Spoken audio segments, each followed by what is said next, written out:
बंधूंनो, आषाढ महिन्यामध्ये जी येणारी जी अमावस्या आहे तिला महाराष्ट्रामध्ये आजकाल गटार अमावस्या असं संबोधले जाते। तर आपण या व्हिडिओमध्ये बघूयात की खरंच तो गटार जो शब्द, जो इंग्रजी शब्द आहे, जो अत्यंत किळसवाणा शब्द आहे, तो आपल्या सणांना कसं काय लागलेला आहे। तर बंधूंनो, हा जो गटार जो शब्द आहे तो जो हिंदू विरोधी लोक आहेत, ज्यांना हिंदू धर्माचं अल्पज्ञान आहे, तेच हे शब्द वापरतात। वास्तविक पाहता त्या अमावस्याला आषाढ अमावस्या किंवा दीप अमावस्या किंवा गतहारी अमावस्या असे म्हणतात। तर आपण या ठिकाणी गतहारी या शब्दापासून कदाचित हा गटारी शब्द आणला असेल काही लोकांनी।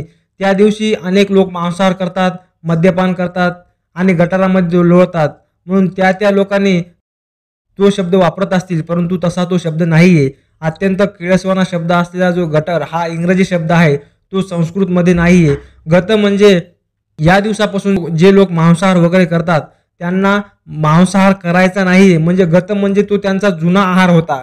गतहारी अमावस्येपासून ते गौरी पूजनापर्यंत मांसाहार हा हिंदू धर्मामध्ये वर्ज्य सांगितलेला आहे, कुणीही करू नये। त्यामागील वैज्ञानिक कारण असं असते की या काळामध्ये जे प्राण्यांच्या शरीरावरती अनेक प्रकारचे विषाणू शरीरात व शरीराच्या बाहेर विषाणू पसरतात, त्यापासून कोरोनासारखे हे साथी या आपल्या शरीरामध्ये पसरू शकतात, म्हणून सुद्धा मांसाहार वर्ज्य केला जातो।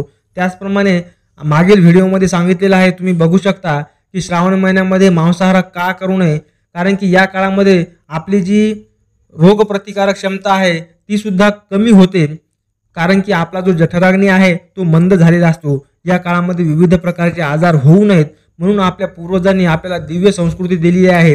या पावसाळ्याच्या काळामध्ये सूर्यदर्शन होत नाही, त्यामुळे अनेक प्रकारचे आजार पसरू शकतात व त्यामुळे आपल्याला मांसाहार करू नका असं सांगितलेलं आहे। त्यामध्येच आपल्याला लगेचच श्रावण महिना झाल्यानंतर गणपती येतात, गौरी येते, नंतर नवरात्र येते, अशा विविध कारणामुळे आपण मांसाहार करत नाही व त्या आजारापासून आपलं संरक्षण होते। म्हणून आपल्या संस्कृती मागील हे विज्ञान समजून घ्या आणि आपल्या संस्कृतीवरती, आपल्या धर्मावरती गर्व बाळगा। आपला धर्म हा पूर्णपणे वैज्ञानिक आहे व संपूर्ण जगाचं कल्याण करणार आहे।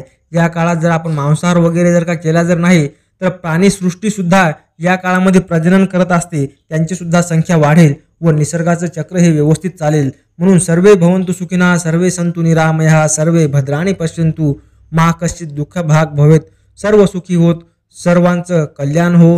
हर हर महादेव, जय श्रीराम।